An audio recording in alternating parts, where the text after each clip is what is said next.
Hi guys, Mr. Ridgway here with our last lesson for this particular unit of the 1920s. We're going to be talking about the rise of mass consumerism. This is going to be a very short mini lesson compared to some of our others because there's really not a huge amount of depth here that we have to go into. We're just going to be talking about a lot of people buying stuff.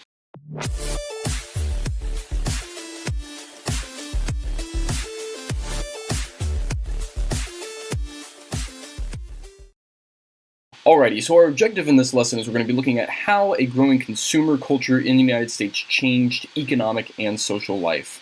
Well, so when here, we are going to be in this mini lesson, keep these kind of guiding questions in mind. How do consumer products, how do what we buy actually change our behavior? There's tons of stuff currently in scientific literature and really a lot of focus on pop culture with how cell phones have changed people's behaviors since those became, I guess, actually accessible to most people and then also small enough. And then also, how do changes in consumer behavior have long-term effects on society? So things beyond just like, let's say 5 or 10 years, but like actually going on further than that. Let's talk about some creature comforts here. Okay, so in the 1920s, what's really known, partially for the reason why it's known as the Roaring Twenties, is because most Americans now have more access to money and therefore have the ability to buy more things than they had ever had before. Now, this also happens right at the exact moment where we start to see a lot of growth in advertising and then also in leisure time. Okay, so what people then do with that is they purchase consumer goods. So things that they otherwise wouldn't necessarily be able to purchase, but they're nice comforts and extra things to have, and especially they can be done now that people have more free time on their hands. So handheld cameras, we see the first company that sells those called Kodak come out. Okay, wristwatches, cigarette lighters, vacuum cleaners, washing machines, refrigerators, all these things really get their start during this time. And also, okay, Americans in the 1920s, with times being so good, kind of have this very optimistic sense during this time period that things are gonna always keep getting better. Like the economy's always gonna keep cruising on, we're always gonna keep making more and more money, things are gonna be great.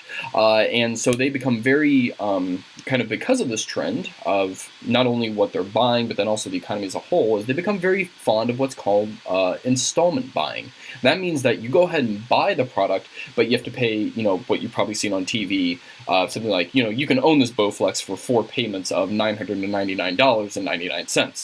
And so you do get the product. Like people kind of want that kind of immediate kind of gratification, but there is that kind of debt in a sense that they have to keep paying for these things over time. But it's definitely a change in, of people's behavior. We also see radio and movies become influential, well, maybe we should say even more influential forms of news and entertainment. And that is especially true of radio. When the first commercial radios start to be sold in the early 1920s, you can see the first commercial one is sold there in 1922.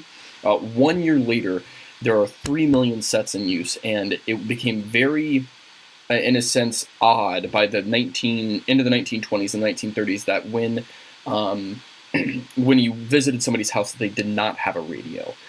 We see the first broadcasting companies, NBC, CBS, are founded in 1926 and 1927 respectively, and therefore, as things start to get more complicated with, you know, who owns certain kinds of bandwidth and radio waves, we see the FCC, the Federal Communications Commission, established in 1934 to help regulate that. Movie theaters also do become more popular. Okay, and they also become what are called talkies. They start to have sound. But you can even see here I've kind of included a couple of reasons in the background, pictures, or maybe examples of how radio became so influential. FDR, who we'll be soon talking about, was well known for his what are called fireside chats. And then over here on the right, we actually had the first radio broadcasted wedding, which is kind of a weird thing to now think about, now that like people, you know, live stream their weddings and stuff like that. Let's very briefly discuss also one major big change, and that was the invention of the automobile. Okay, now the automobile had actually come out many years earlier in 1908, but to buy it, it cost $850, which in today's money doesn't sound like a whole lot, but if we kind of adjust that for inflation, it's roughly about $2 million a piece. However, by the time that Henry Ford has gotten his assembly line process down, and the Model T has become much more standardized and more common, by 1924, it costs only $290. So essentially, we're basically saying that the price got cut almost in, got cut by like 2/3. And so by 1919, we see that there's 23 million cars. However, please note here, when we're talking about the automobile, if we kind of put that, again, this is a rough calculation done here, $290 in today's money is $400,000. That's still pretty expensive. That's much more expensive than cars today. So who's able to own automobiles in this time are really very upper class people who have good access to money beforehand. However, the effects of the automobile, as more people get access to them and they become cheaper over time, are incredibly profound. We're going to have brand new industries that are going to be created from the automobile. Oil, the drive-in restaurant, car repair, all of these like little things that we don't necessarily think about, like we just give them like second thought. All these businesses that exist now, like oil changes, never had to exist before the 1920s. But society too begins to change. We start to see suburbs as what's called white flight.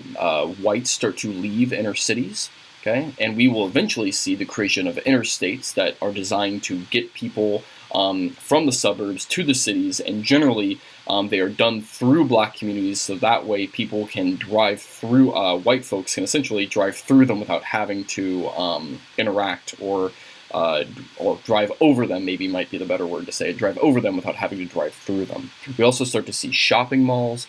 The automobile, as one person critiqued at the time, was a bedroom on wheels. We see great changes in how people conceive of, that may not be a good word to choose, conceive, but how people think of the idea of sex and sexual freedom. And these effects, new industries, society, new ways to shop and buy, and ways to be really an American, these effects are going to have profound kind of rates of compounding over time.